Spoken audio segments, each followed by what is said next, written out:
Hello students, तो आज English medium के छात्रों के लिए नेक्स्ट लेक्चर और लास्ट लेक्चर आज होगा। आज हम लोग पढ़ेंगे केमिकल काइनेटिक्स चैप्टर का लास्ट लेक्चर, यानी कहने का मतलब कि आज यह चैप्टर फिनिश हो जाएगा।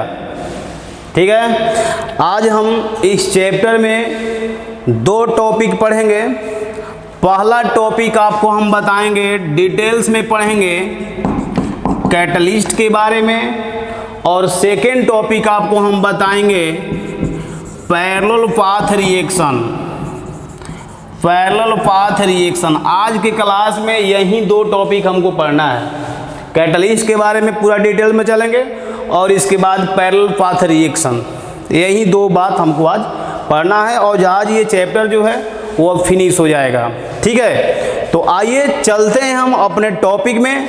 स्टार्ट हम करेंगे पहले कैटलिस्ट के बारे में कि कैटलिस्ट होता क्या है। डिफिनीशन तो सबको पता है कि कैटलिस्ट वैसा सबस्टांस होता है जो बिना किसी रिएक्शन में पार्टिसिपेट किए हुए रिएक्शन के रेट को चेंज कर देता है। अब चेंज करने का मतलब कि बिना पार्टिसिपेट किए हुए रिएक्शन के रेट को बढ़ा भी सकता है, घटा भी सकता है। ठीक है, तो आइए चलते हैं, हम हेडिंग लिखेंगे catalyst.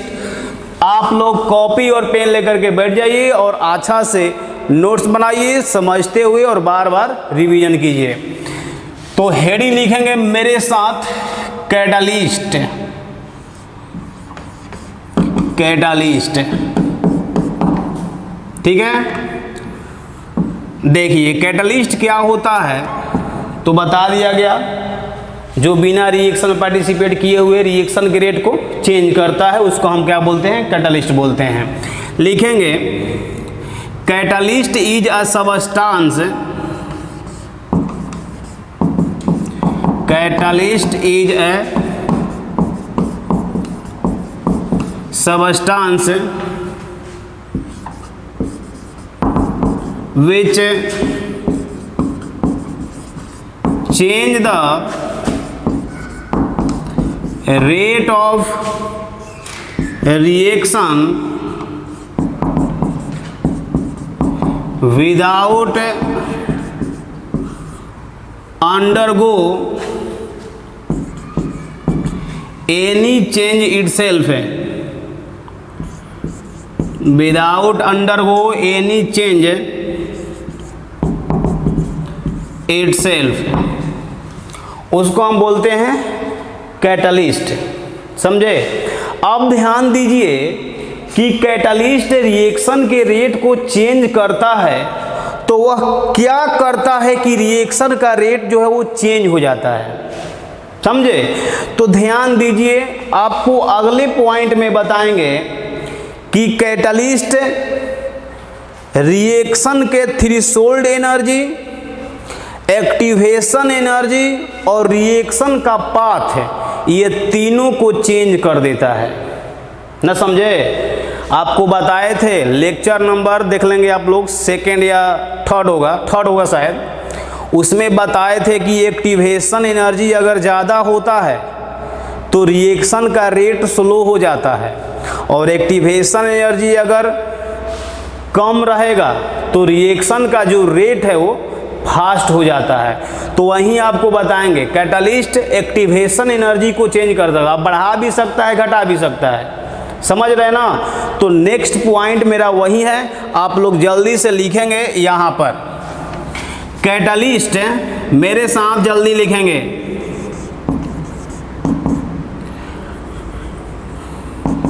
Catalyst change the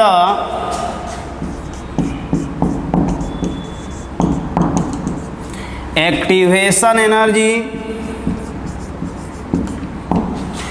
threshold energy,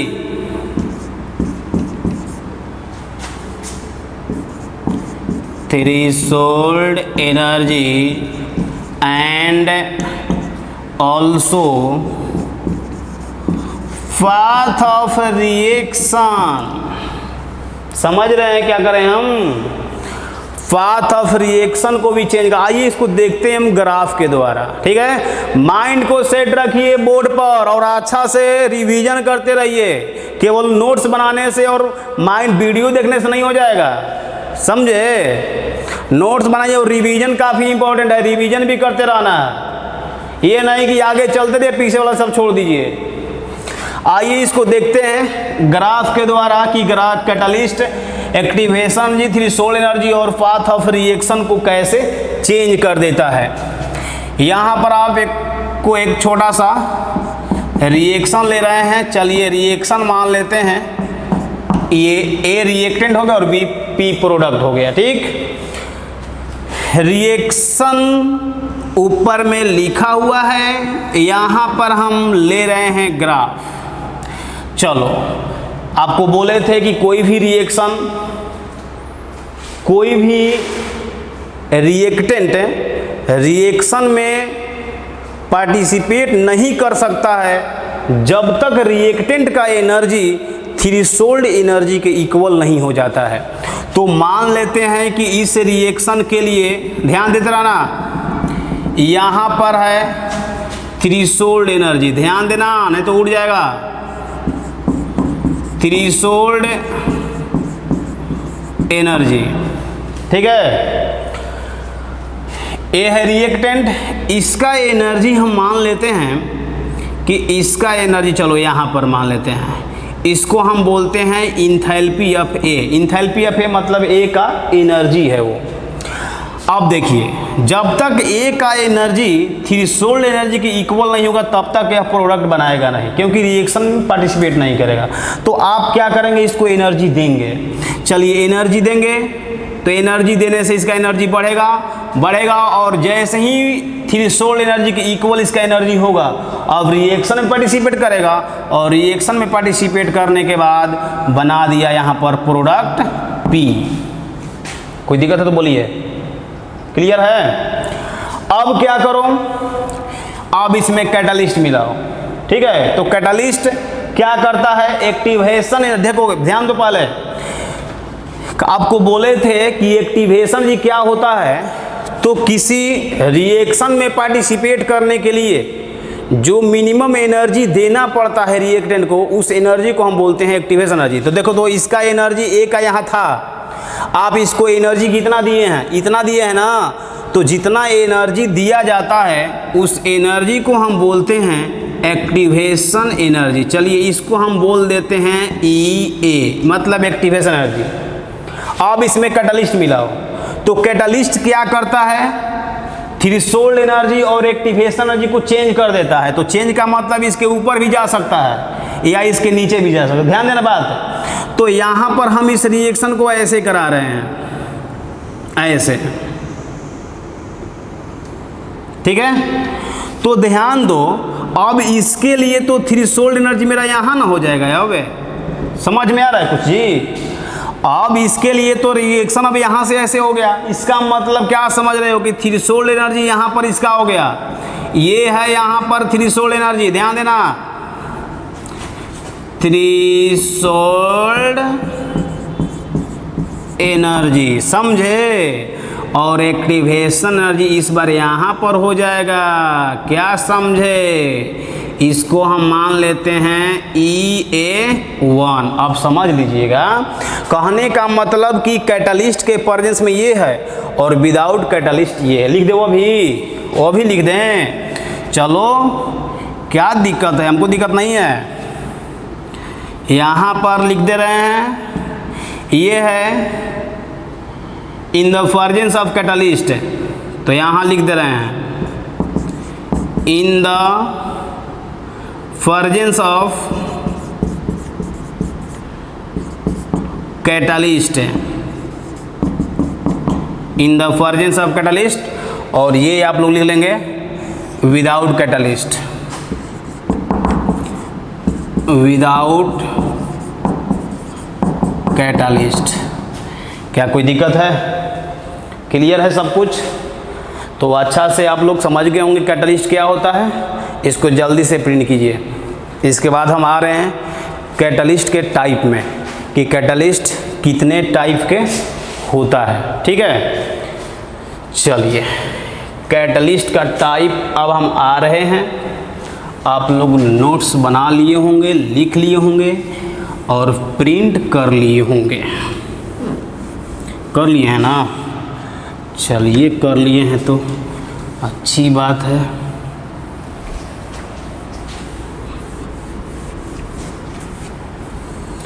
तो हेडिंग लिखेंगे आप, कैटलिस्ट का टाइप है, तो आप यहाँ लिखेंगे टाइप्स ऑफ कैटलिस्ट।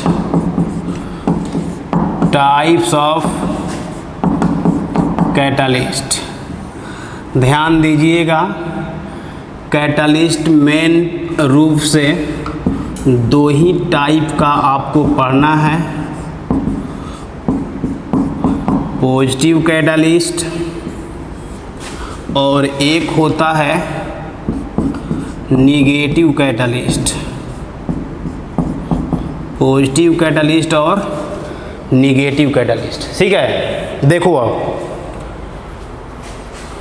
वैसा कैटलिस्ट जो रिएक्शन के रेट को बढ़ाता है उसको बोलते हैं पॉजिटिव कैटलिस्ट, और वैसा कैटलिस्ट जो रिएक्शन के रेट को घटाता है उसको बोलते हैं हम निगेटिव कैटलिस्ट। तो कैटलिस्ट आपको बता दिया गया है, और रिएक्शन के रेट को बढ़ा भी सकता है, घटा भी सकता है। तो जो बढ़ाने वाला कैटलिस्ट होगा उसको पॉजिटिव कैटलिस्ट बोलेंगे, और जो घटाने वाला उसको निगेटिव कैटलिस्ट। क्लियर है? तो यहाँ पर हम एक लाइन लिख दे रहे हैं, catalyst which increases the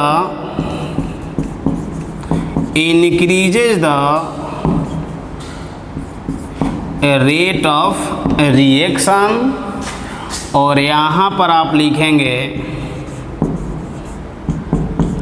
catalyst which decreases the rate of reaction. Clear है? आइए इसको भी हम देख लेते हैं ग्राफ में। आप लोग माइंड अच्छा से सेट करते चलिएगा, नहीं तो फिर बाउंस कर जाएगा, मेरा दोस्त फिर मत दीजिएगा, समझे? चलो रिएक्शन हम वहीं ले लेते हैं, ए कन्वर्ट कर रहा है पी में, इसी तरह से बना दे रहे हैं। ये ग्राफ एग्जाम में नहीं आएगा, आपको समझाना है ना, किसी तरह से मेरा काम है आपको समझा देना। अब आपका काम है उसको फॉर्मेट करना या फिर डिलीट करना, समझे? मेरा काम है अभी आपको समझा देंगे, उसके बाद आप समझते रहिएगा। तो यहाँ तो आपको पता है, चलिए ये है थ्रेशोल्ड एनर्जी, ए रिएक्टेंट है, इसका एनर्जी अभी यहाँ पर है। अब इसको क्या करेंगे, ये है ए का एनर्जी, अब इसको एनर्जी देंगे, तो एनर्जी देंगे तो इसका एनर्जी बढ़ेगा और पहुंचेगा थ्रेशोल्ड एनर्जी इक्वल, यहाँ से ये बना दिया प्रोडक्ट पी। क्लियर है? कोई दिक्कत नहीं है? अरे समझ में? चलो अब क्या करो कि इसमें कैटलिस्ट मिलाओ। कैसा कैटलिस्ट? कैसा कैटलिस्ट? Positive catalyst. तो पॉजिटिव कैटलिस्ट क्या करेगा, रिएक्शन के रेट को बढ़ाता है। तो कैसे बढ़ाएगा, वह एक्टिवेशन एनर्जी को घटा देता है। देखिए ये होगा इसमें, ये है पॉजिटिव कैटलिस्ट, ऐसे कर देते हैं, समझ लीजिएगा। ठीक है, ये आपका हो गया पॉजिटिव कैटलिस्ट के प्रेजेंस में थ्रेशोल्ड एनर्जी। अगर निगेटिव रहेगा तो रिएक्शन के रेट को घटा देता है। तो घटाने का मतलब क्या समझ रहे हैं, इसके ऊपर की ओर देखते जाना ध्यान से, ऐसे। तो ये है निगेटिव कैटलिस्ट के प्रेजेंस में थ्रेशोल्ड एनर्जी। क्लियर है? ये है निगेटिव कैटलिस्ट, समझे? और ये क्या है, विदाउट कैटलिस्ट। और ये जो आपको दिखाई दे रहा है वह है पॉजिटिव कैटलिस्ट। क्या कोई दिक्कत है तो बोलिए, क्या समझ गए? तो ये ग्राफ है इसी का, वह क्या करता है कि पॉजिटिव होगा तो एक्टिवेशन एनर्जी कम हो जाता है, निगेटिव होगा देख लीजिए एक्टिवेशन एनर्जी ज़्यादा हो जाता है, बस ख़त्म। और ये बीच वाला जो है वो कैटलिस्ट के प्रेजेंस में नहीं है, विदाउट कैटलिस्ट लिखा हुआ है। क्लियर है। अब आइए कैटलिस्ट का एक और टाइप है। अब मेन तो टाइप आपका ख़त्म हो गया, पॉजिटिव कैटलिस्ट, नेगेटिव कैटलिस्ट। फिर भी एक अलग से आपको दो टाइप हम पढ़ाएंगे कि कैटलिस्ट का टाइप और कौन कौन दो होता है। ठीक है, इसको आप लोग जल्दी से प्रिंट कीजिए। उसके बाद हम आ रहे हैं कैटलिस्ट के ही टाइप है, वो भी होमोजीनियस कैटलिस्ट और हेट्रोजीनियस कैटलिस्ट। उसको भी आपको हम यहाँ पर ही फिनिश करेंगे। ये कर लिए। आइए थोड़ा सा आप लोग लिखने का स्पीड बढ़ा दीजिए, तब जल्दी ख़त्म हो जाएगा। ठीक है, और नहीं तो थोड़ा सा टाइम लगेगा और क्या, लेकिन आज तो आपका ये चैप्टर ख़त्म करना ही है।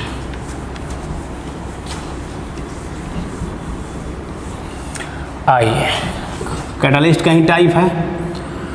अगला टाइप आपको बताएंगे हम होमोजीनियस कैटलिस्ट।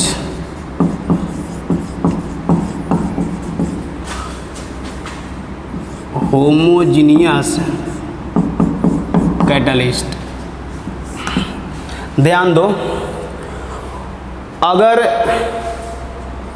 कैटलिस्ट और रिएक्टेंट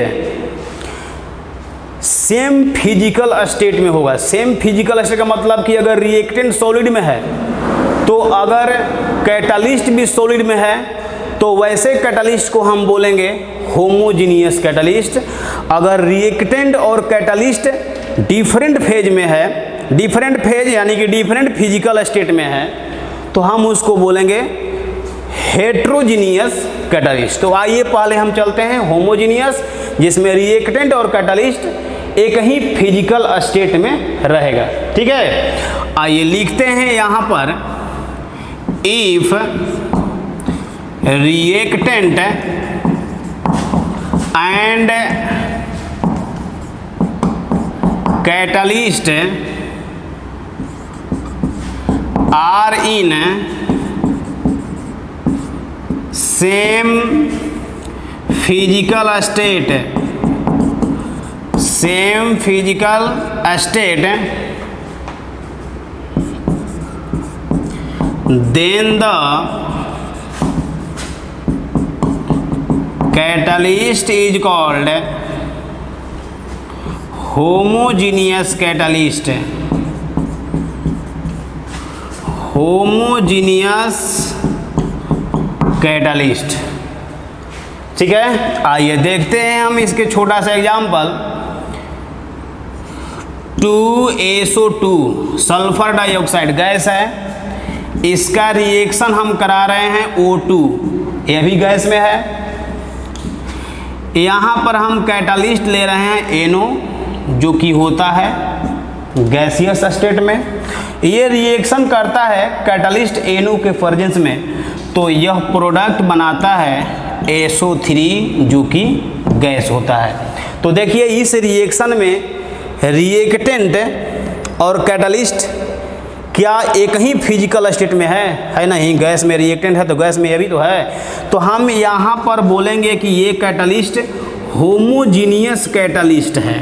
माइंड में सेट करते चलो, सब छोटी छोटी बात है। होमोजीनियस कैटलिस्ट होता है।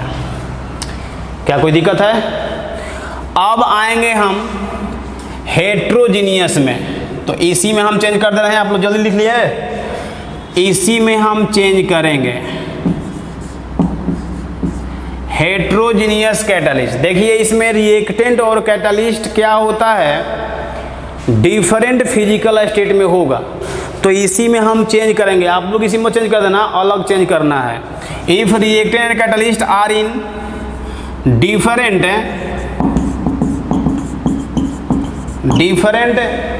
Physical state, then the catalyst is called heterogeneous catalyst. Heterogeneous catalyst, इसका एग्जांपल आपको लिख दे रहे हैं।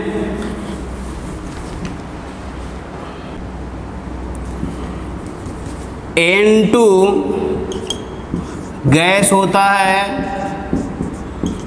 3H2 गैस है।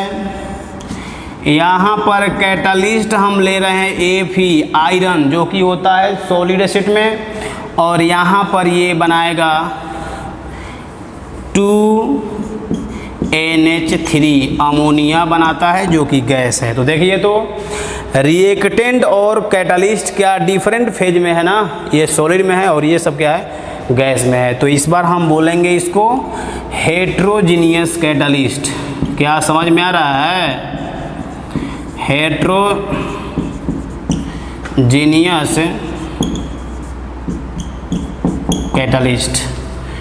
क्या कोई दिक्कत है? कोई दिक्कत नहीं। चलिए अब आ रहे हैं हम, अब यहाँ से इम्पोर्टेंट टॉपिक की ओर हम आगे बढ़ रहे हैं। ये सब माइंड में सेट करते चलिएगा। अभी तक ज़्यादा कुछ नहीं हुआ है। अभी आपको कैटलिस्ट के बारे में जानकारी दिया गया कि कैटलिस्ट रिएक्शन के रेट को बढ़ा भी सकता है, घटा भी सकता है। ठीक है, कैटलिस्ट दो तरह का होता है, positive catalyst, negative catalyst, main रूप से दो ही होता है। और फिर उसके बाद बोलेंगे कैटलिस्ट का और भी टाइप कुछ लोग बता सकते हैं। तो होमोजीनियस और हेट्रोजीनियस कैटलिस्ट वो भी ख़त्म हो गया।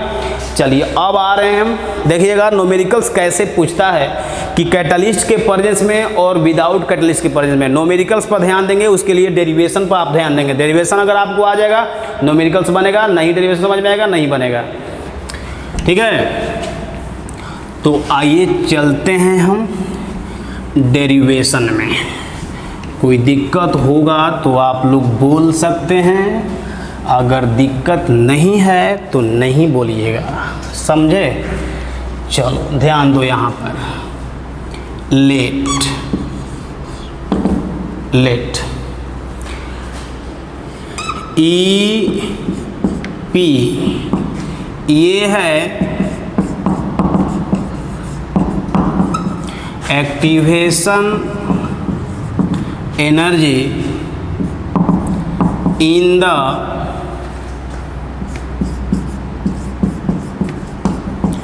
presence of catalyst. इसके बाद है ए है जो देखिए क्या है, मतलब समझिएगा EP मतलब प्रेजेंस ऑफ, EA मतलब ऑब्सेंस ऑफ है। तो ये है activation energy in the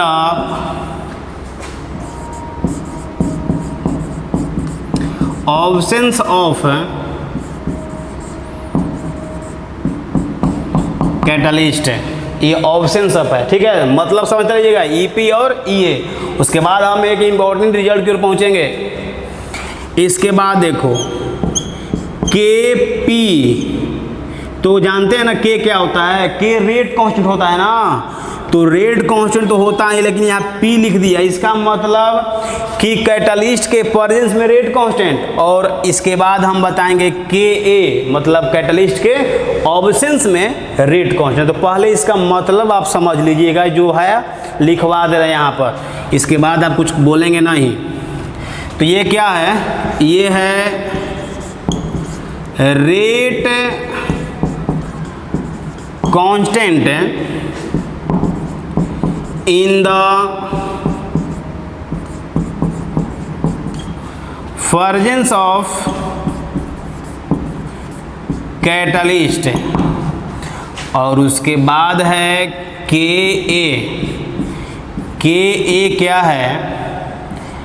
rate constant in the absence of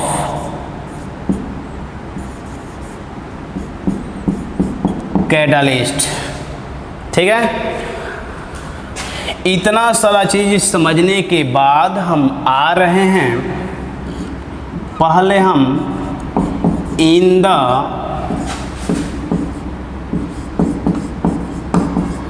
presence of catalyst के प्रेजेंस में। क्लियर है? आप लोग को आर्हेनियस इक्वेशन बता दिया गया है।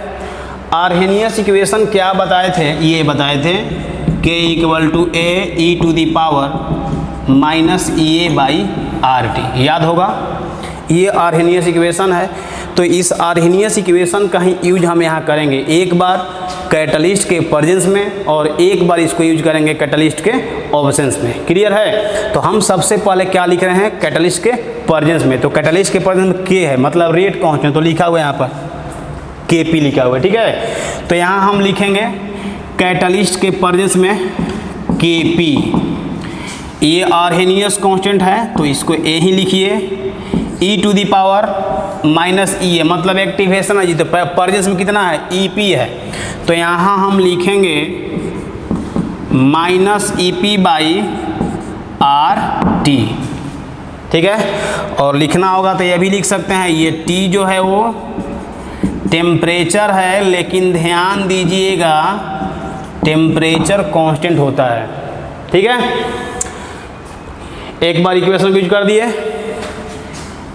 अब करेंगे आप क्या, इसको मान लेते हैं, देखते रहना ध्यान से, यहाँ से न्यूमेरिकल्स पूछा जाता है, यहाँ से न्यूमेरिकल्स पूछा जाता है, जो यहाँ से हम रिजल्ट निकालेंगे ना उस रिजल्ट से न्यूमेरिकल्स बहुत सारा पूछा गया है सीबीएसई बोर्ड में। स्टेट बोर्ड में चांस कम है, सीबीएसई बोर्ड में यहाँ से न्यूमेरिकल्स पूछा जाता है और पूछेगा भी, ठीक है। तो सब माइंड में सेट करते चलिएगा। अब आ रहे हैं हम यहाँ पर in the absence of catalyst, catalyst के ऑब्सेंस में, तो कैटलिस्ट के ऑब्सेंस में आप रेट कांस्टेंट लिखेंगे के ए, लिखा हुआ है यहाँ पर K a rate constant in the absence of catalyst, समझ रहे हैं ना, इक्वल टू, ये तो आर्हेनियस कांस्टेंट है E to the power minus activation है जो लिखा हुआ in the absence of, absence of देखिए यहाँ पर है ई ए, तो यहाँ लिखेंगे E A by R T, इसको मान लेते हैं इक्वेशन नंबर 2, ठीक है। अब आ रहे हैं हम इक्वेशन 1 डिवाइडेड बाई 2, ध्यान देते रहना, 1 को 2 से डिवाइड कीजिए, तो ध्यान दो, तो अगर 1 को 2 से डिवाइड करेंगे तो ये हो जाएगा के पी बाई के ए इक्वल टू, यहाँ डिवाइड करेंगे तो ये ए ई टू दी पावर, देखते जाना, minus E A by R T by A E to the power minus minus E A by R T. कोई दिक्कत है इसमें? दिक्कत नहीं है, इसको मिटाएंगे, इसको जल्दी से प्रिंट कीजिए, इसको मिटाना पड़ेगा, हो गया। ये सब मीनिंग आप याद रखें कौन क्या क्या होता है, क्लियर है ना। तो आइए चलते हैं हम अगले रिजल्ट की ओर, उसको डिराइव करना है। तो डिराइव करके देखिए हम कहाँ आपको फार्मूला पर ले जा रहे हैं, उस फार्मूला को आपको याद कर लेना है, क्योंकि न्यूमेरिकल्स अगर आ जाएगा इस पर तो डायरेक्ट उस फार्मूला से ही पूछा जाएगा, क्लियर है। चलो देखो, ये हो जाएगा यहाँ पर के पी बाई के ए और ए खत्म हो जाएगा, ए और ए खत्म, क्लियर है। ई का पावर देखिए ये है और ई का पावर ये है, तो पावर को क्या करेंगे, घटाएंगे ना, तो देखो ए और ए खत्म, तो यहाँ क्या लिखेंगे, ई का पावर दिस माइनस दिस, तो माइनस करेंगे तो यहाँ पर माइनस तो क्या हो जाएगा, प्लस हो जाएगा, समझ रहे हो मेरी बात है। करेंगे ई का पावर ये माइनस ये, तो माइनस माइनस यहाँ पर क्या हो जाएगा, प्लस हो जाएगा, यानी हम देखो क्या लिखेंगे, ई का पावर यहाँ लिखेंगे इसका साइन प्लस में ई ए बाई आर टी और इसका साइन माइनस में रहेगा, कितना ये है, तो ये है E P by R T, clear है। यहाँ से हम डिराइव करेंगे Kp बाई के ई टू दी पावर, यहाँ से RT कॉमन कीजिए तो ये आपका क्या हो जाएगा, देखते रहना ध्यान से, EA माइनस EP और बाई क्या होगा RT। कोई दिक्कत है, समझ में आ रहा है अच्छा से? ये यहाँ से ये Kp बाई के ई टू दी पावर, ये देखो यहाँ से, यहाँ पर एक्टिवेशन एनर्जी का चेंज है तो इसको हम लिखेंगे डेल्टा ई और बाई क्या लिखेंगे RT। कोई दिक्कत है यहाँ? क्लियर है?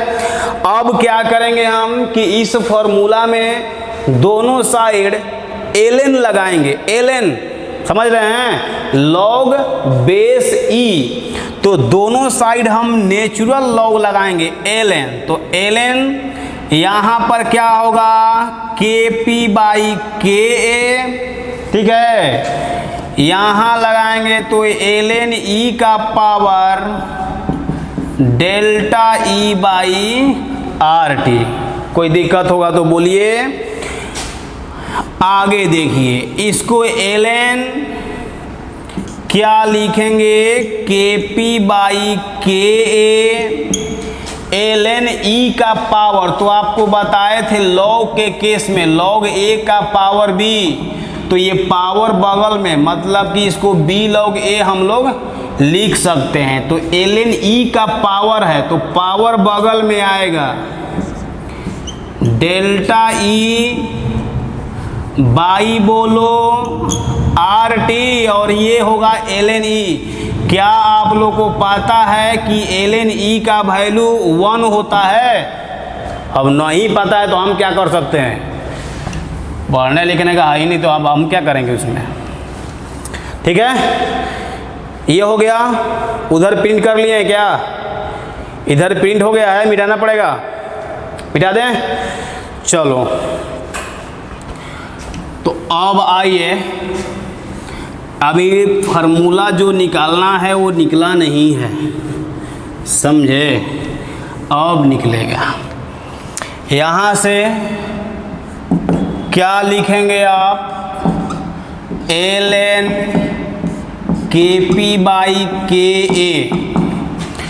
इसके बाद आएगा delta E by RT। Clear है?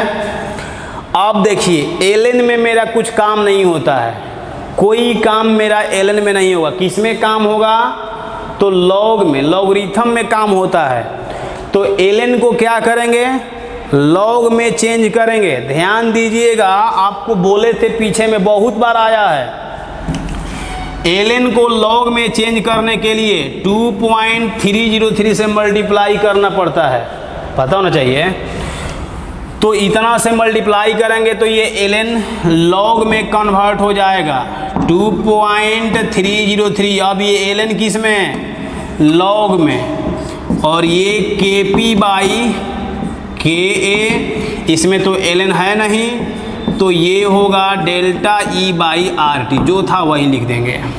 ठीक है, अब क्या करेंगे कि 2.303 से दोनों साइड डिवाइड करेंगे। हमको फार्मूला निकालना है, जो इजी होगा उसको हम निकाल के लिख देंगे। तो इजी करने के लिए 2.303 से क्या करेंगे, डिवाइड करेंगे दोनों साइड। तो इधर अगर हम डिवाइड करते हैं तो ये आपका आएगा, ये कैंसिल हो जाएगा, डिवाइड करेंगे तो लॉग Kp बाई के, इधर डिवाइड करेंगे तो बोलो डेल्टा ई बाई 2.303 RT। तो एक तो फार्मूला आपका ये आ गया जो हमको काम है। और ध्यान दीजिएगा, आपको बोले थे कि रेट कांस्टेंट का रेशियो है, रेट कांस्टेंट का जो रेशियो है वहाँ पर रिएक्शन का रेट भी हम रख सकते हैं, रिएक्शन का रेट भी हम रख सकते हैं। आया था जब आपको बता रहे थे effect of temperature, temperature coefficient जब आपको बता रहे थे तो वहाँ पर ये आया था। तो इसको रेट कांस्टेंट का जो रेशियो है वहाँ रेट ऑफ रिएक्शन भी हो सकता है, मतलब कि लॉग और ये रेट कांस्टेंट है ना प्रेजेंस ऑफ कैटलिस्ट, तो आप लिखेंगे rate of reaction presence of catalyst, समझ रहे हो। इसके बाद ये रेट कांस्टेंट है ऑब्सेंस ऑफ कैटलिस्ट, तो आप लिखेंगे rate of reaction absence of catalyst, समझे। और बाकी जो है वो आपको पता है, आप यहाँ लिख देंगे 2.303 RT। तो दोनों को आप लोग याद करेंगे, दोनों को याद क्या करना है, बस इसको याद रखिए और इसको माइंड में रखिएगा कि यहाँ पर हम रेट भी रख सकते हैं, rate of reaction presence of catalyst, rate of reaction absence of catalyst, ठीक है। तो ये दोनों को याद रखिएगा। अब देखेंगे आप इसी पर एक छोटा सा क्वेश्चन देखिए, इसी पर वो क्वेश्चन है, ठीक है। तो लिखेंगे आप क्वेश्चन जल्दी से लिख। तो देखिए यही न्यूमेरिकल्स है, पहले आप लोग न्यूमेरिकल्स को ठीक से पढ़िए, अगर समझ लेंगे पढ़ेंगे, अगर समझ में आ गया तो आप ऐसे ही बना देंगे। देखिए क्या कह रहा है in the decomposition of H2O2 at 300 kelvin the energy of activation is found to be 18 kilo calorie पर मोल। कह रहा है कि H2O2 का डिकम्पोजिशन 300 केल्विन पर हो रहा है, तो देखा गया कि एक्टिवेशन एनर्जी का कितना रिक्वायरमेंट हुआ 18 किलो कैलोरी पर मोल। फिर कह रहा है आगे कि इफ है, आगे लिख रहा है कि इट बिकम्स 6 किलो कैलोरी पर mole when the decomposition occurs in the presence of catalyst. कह रहा है कि अगर इस डिकम्पोजिशन को कैटलिस्ट के प्रेजेंस में कर रहे हैं तो एक्टिवेशन एनर्जी 6 किलो कैलोरी पर मोल और विदाउट कैटलिस्ट 18 किलो कैलोरी पर मोल, ठीक है। फिर आपसे कह रहा है कि बताइए कि in the presence of catalyst at 300 kelvin how many times is the catalysed reaction faster than uncatalysed reaction. मतलब कि एक बार आप क्या करो कि कैटलिस्ट के प्रेजेंस में करो और एक बार क्या करना है कैटलिस्ट के ऑब्सेंस में इसका डिकम्पोजिशन कीजिए। तो कह रहा है कि बताइए कैटलिस्ट वाला जो रिएक्शन है वो कितना टाइम से फास्टर होगा अनकैटलाइज्ड रिएक्शन से। तो आपको कुछ नहीं करना, इसमें ज़्यादा दिक्कत नहीं है, दिक्कत आपको ज़्यादा नहीं है। आप करेंगे RP rate of reaction presence of catalyst, rate of reaction absence of catalyst equal to बोलो, इक्वल टू आपको बोला गया है डेल्टा E 2.303 RT, यही बोला गया था ना, क्लियर है। आगे इसको हम डेल्टा E क्या होता है, तो डेल्टा E आपको बताए थे activation energy absence of catalyst minus activation energy presence of catalyst और बाई है 2.303 RT, ठीक है। R गैस कांस्टेंट है, तो ध्यान दीजिएगा अगर जूल में पूछा जाएगा तो R का वैल्यू 8.31 ये जूल में होता है, जूल में।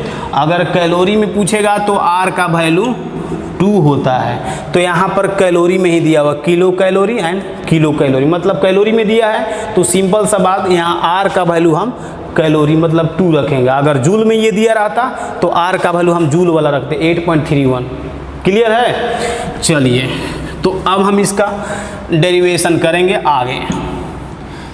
ये एक्टिवेशन ये ऑब्सेंस ऑफ, तो ऑब्सेंस दिया हुआ है 18, तो यहाँ रखेंगे हम 18 माइनस प्रेजेंस ऑफ, तो प्रेजेंस ऑफ दिया है यहाँ पर 6, तो 18 माइनस 6 कर देंगे।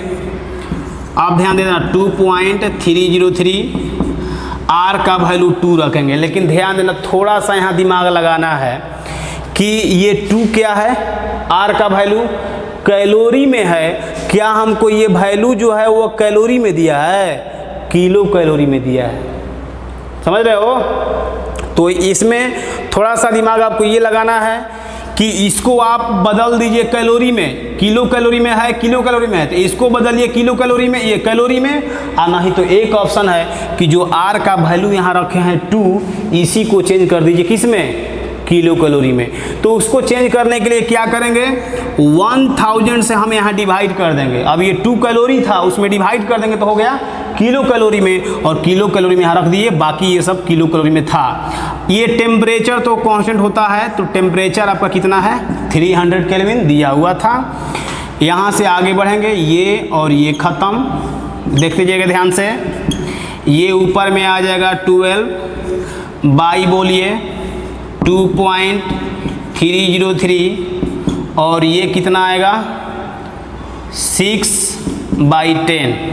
कोई दिक्कत होगा तो बोलिए, ये कट जाएगा 2 से, ये आपका आएगा 20/2.303, देखते जाइएगा ध्यान से, क्लियर है।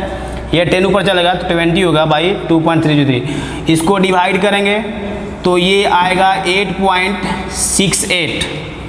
अभी वैल्यू मेरा आया, ये आंसर नहीं दिया हुआ है अभी, इतना आया। अब क्या करो, ये मिटाएंगे, इधर मिटा दें, चलो ध्यान दीजिए, थोड़ा सा माइंड लगाना है, बाकी तो आप समझते ही होंगे। कितना टाइम्स फास्टर पूछ रहा है ना, तो इसमें दिक्कत है, एकदम इजी है ये, इसमें सोचना ही नहीं है आपको। अब देखो इधर लॉग है, चलो एक बार फिर से लिख देते हैं। आपका जो आया है लॉग RP/RA इक्वल टू आया है 8.68। चलिए इसको हम लिखेंगे RP/RA, लॉग को उधर ले जाइए तो एंटी लॉग हो जाएगा, बता दिए हैं, लॉग उधर जाएगा तो एंटी लॉग, ये एंटी लॉग 8.68। एंटी लॉग देखने के लिए आपको बोले थे कि पॉइंट के जो इधर होता है उसको 10 का पावर लिखा जाता है, तो इधर क्या है 8 है ना, तो इसको आंख बंद करके 10 का पावर लिखो, उसके बाद सोचना है कुछ, तो 10 का पावर लिख दो इनटू 0.68 का एंटी लॉग टेबल आपको देखने आना चाहिए। एंटी लॉग टेबल अगर देखने नहीं आएगा, आपको लेक्चर डाल दिया गया है लॉग और एंटी लॉग पर, तो डायरेक्ट आप लोग जाकर देख सकते हैं। तो 0.68 का एंटी लॉग टेबल देखिए तो वैल्यू आपको आएगा 4.7। क्लियर है। और पूछ रहा है कि कितना फास्टर होगा, तो कर दो यहाँ पर कितना फास्टर होगा, तो rate of reaction presence of catalyst equal to 10 का पावर 8 इंटू 4.7, और क्या लिखेंगे RA, यही आपका आंसर हो गया। मतलब कि rate of reaction options of catalyst से इतना टाइम्स प्रेजेंस वाला ज़्यादा होगा। ठीक है, तो आइए ये ख़त्म हो गया। अब आ रहे हम अगले टॉपिक में, इसको प्रिंट कर लीजिए, दे दें, चलो समझ लिए होंगे सब कुछ, अच्छा से प्रिंट कर लिए होंगे। आइए अगले टॉपिक में हम चल रहे हैं। अगला जो टॉपिक है वह 12th के एग्ज़ाम में नहीं पूछा जाएगा। अगला जो टॉपिक आपको हम बताने जा रहे हैं ये सिर्फ जेई मेन एडवांस और मेडिकल के लिए है। 12th बोर्ड के एग्ज़ाम में क्वेश्चन अभी तक नहीं पूछे गए हैं और आगे भी नहीं पूछा जाएगा। ठीक, तो अगला हेडिंग है, देखिए कौन सा है, parallel path reaction. Parallel path reaction है। देखो इसमें पैरेलल पाथ रिएक्शन क्या होता है, वैसा रिएक्शन जिसमें एक कैटलिस्ट वन रिएक्टेंट, ये वन रिएक्टेंट है, अगर एक से ज़्यादा प्रोडक्ट देता है एक साथ, फिर सुनिएगा, वन रिएक्टेंट अगर एक साथ एक से ज़्यादा प्रोडक्ट अगर देता है तो वैसे रिएक्शन को हम बोलते हैं पैरेलल पाथ रिएक्शन। क्या कोई दिक्कत है? चले आइए, ये तो समझाने के लिए नदी मिटाएंगे इसको। एक रिएक्टेंट एक साथ एक से ज़्यादा प्रोडक्ट बनाएगा तो यहाँ पर हम लिखते हैं if one of the reactant, if one of the reactant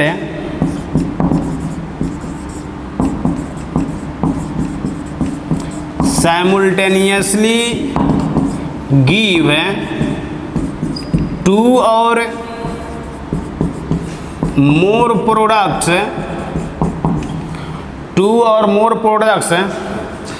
then it is called parallel path reaction। क्या कोई दिक्कत है? नहीं दिक्कत है तो देखिए, आपको अब अच्छा से बता रहे हैं। ये ए रिएक्टेंट है, ए रिएक्टेंट है, ए रिएक्टेंट एक बना रहा है प्रोडक्ट बी, ए बी में कन्वर्ट हो रहा है और फिर क्या बना रहा है, सी। देखते जान ध्यान से, ए रिएक्टेंट है, यह एक साथ बी और सी दो प्रोडक्ट बना रहा है, ठीक है। तो जब ए बी में कन्वर्ट कर रहा है तो इस रिएक्शन का रेट कांस्टेंट हम मान लेते हैं के बी है, और ए जब सी में कन्वर्ट करता है तो इसका रेट कांस्टेंट मान लेते हैं के सी है। समझ रहे हो? तो नेट रेट कांस्टेंट क्या होगा? नेट तो सीधा सा मतलब है कि आपसे पूछेगा कि नेट रेट कांस्टेंट बताइए, तो इसमें क्या करना है जी? जब कह दिया कि ए बी में कन्वर्ट कर रहा है तो के बी, ए सी में कन्वर्ट कर रहा है तो के सी, तो कह रहा है कि नेट बताइए रेट कांस्टेंट। तो क्या करेंगे हम कि नेट जो रेट कांस्टेंट है के ए, वह इक्वल होगा किसके?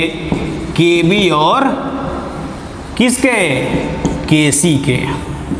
ध्यान दीजिएगा एक बात यहाँ पर, लोग जब ए बी में कन्वर्ट कर रहा है तो इसको रेट कांस्टेंट बोलते हैं प्रोडक्ट का, ए सी में कन्वर्ट करेगा तो इसको भी हम बोल सकते हैं रेट कांस्टेंट प्रोडक्ट का। तो इसको सी का हम लिखे हैं और इसको बी का लिखे हैं, और इसको क्या बोलते हैं?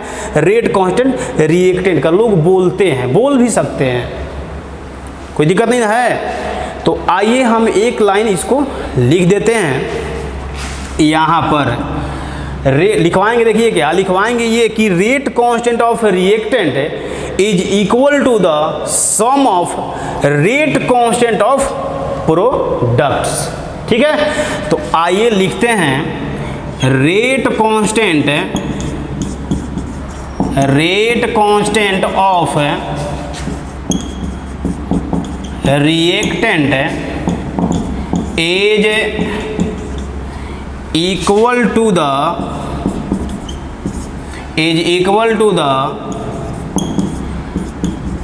rate constant of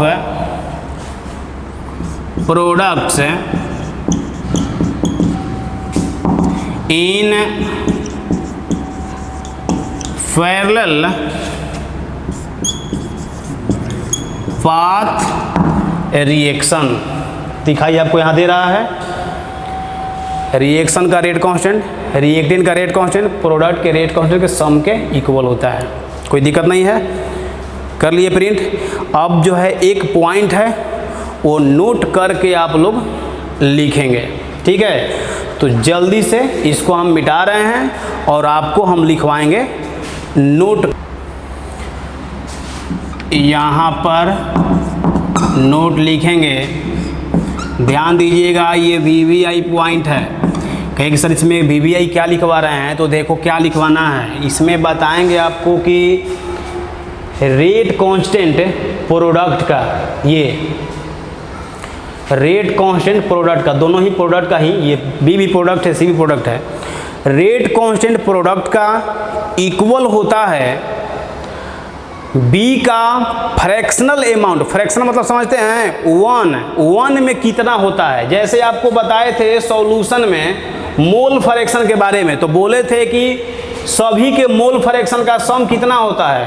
1 होता है। तो फ्रैक्शन का मतलब ही यहाँ यही है आपको बताएंगे कि प्रोडक्ट का मोल फ्रैक्शन प्रोडक्ट का रेट कांस्टेंट इक्वल होता है प्रोडक्ट का फ्रैक्शनल अमाउंट। फ्रैक्शनल का मतलब वन में कितना है, समझ रहे हो, वन में कितना है fractional amount.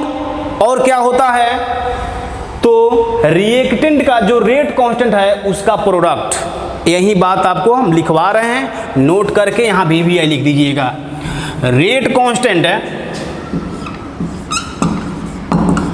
Rate constant of any product is equal to the product of fractional amount of product का fractional amount and rate constant of the reactant. क्या कोई दिक्कत है? देखिए हम क्या बोल रहे हैं। कह रहा है कि ये प्रोडक्ट का रेट कौन, जैसे मान लीजिए कि ये बी है ना यहाँ, तो इसका जो रेट कांस्टेंट है वो इक्वल होगा फ्रैक्शनल अमाउंट ऑफ बी हो गया। और कह रहा है and rate constant of the reactant, the reactant का रेट कांस्टेंट के है, तो यहाँ पर के दोनों के प्रोडक्ट के इक्वल होता है। अगर आपसे कह दिया जाए के सी, ये भी तो प्रोडक्ट है, तो ज़्यादा आपको दिमाग नहीं लगाना है। के सी इक्वल टू क्या लिखेंगे, फ्रैक्शनल अमाउंट ऑफ सी और इनटू रिएक्टेंट का रेट कांस्टेंट। कोई दिक्कत है इसमें? क्लियर है? चलिए, तो अब आप देखेंगे इसी पर एक छोटा सा क्वेश्चन देखिए। तो यही क्वेश्चन है, पहले क्वेश्चन को ठीक से पढ़ लीजिए। कह रहा है कि substance undergo first order decomposition containing two parallel first order reaction. देखिए, एक कन्वर्ट कर रहा है बी में, ये फर्स्ट ऑर्डर एक हो गया, और एक कन्वर्ट कर रहा है सी में, ये फर्स्ट ऑर्डर से। मतलब दो रिएक्शन आपको दिया हुआ है, ए बी में, ए सी में। बी का रेट कांस्टेंट यहाँ पर आपको दिया हुआ है। सेकेंड इन्वर्स आपको पता है कि फर्स्ट ऑर्डर रिएक्शन है, आपको ऐसे पे नहीं पता तो जान लीजिए कि पैरेलल पाथ रिएक्शन जो है वह सिर्फ और सिर्फ फर्स्ट ऑर्डर रिएक्शन का ही होता है, जीरो ऑर्डर सेकेंड ऑर्डर का नहीं होता है।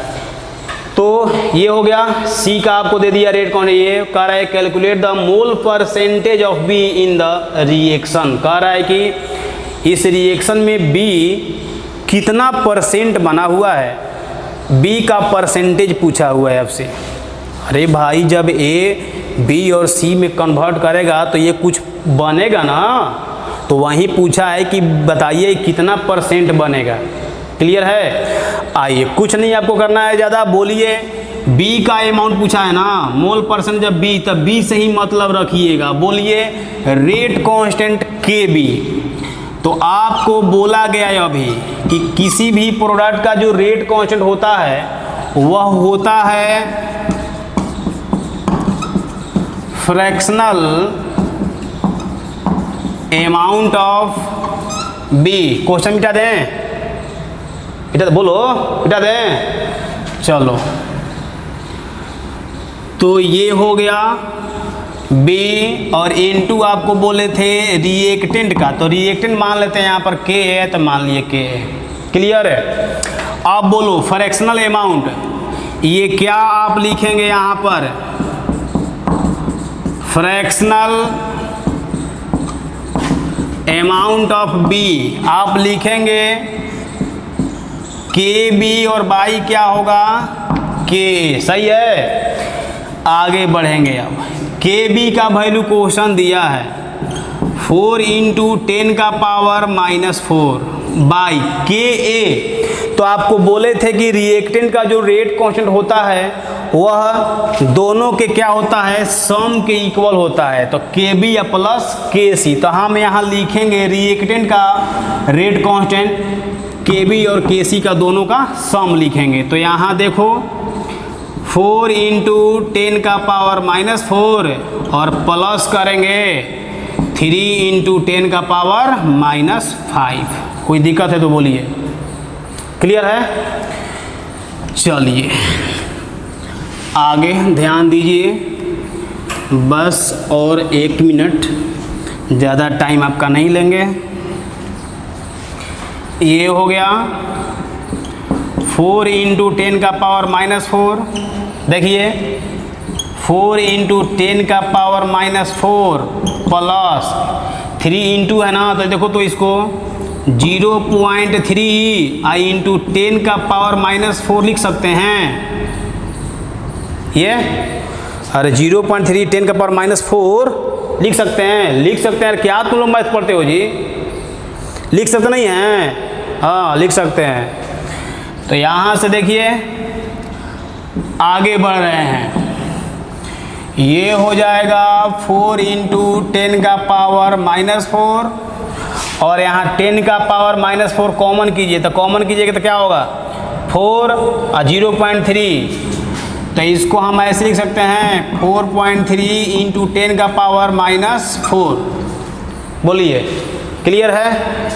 ये और ये ख़त्म, पॉइंट हटाएंगे तो ऊपर में 10 चल जाएगा, ये हो जाएगा 40/43। ये आंसर हो गया। लेकिन ध्यान दीजिएगा अब ये आंसर नहीं, क्योंकि आपको क्या पूछा हुआ है, B का मोल परसेंटेज पूछा है। ये तो क्या आप निकाले हैं, फ्रैक्शनल अमाउंट ना।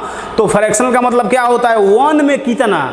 तो ये जो आपका वैल्यू आया ये फ्रैक्शनल अमाउंट है, फ्रैक्शनल मतलब 1 में इतना है। तो आपसे क्या पूछा है, परसेंटेज, बस 100 में निकाल दीजिए।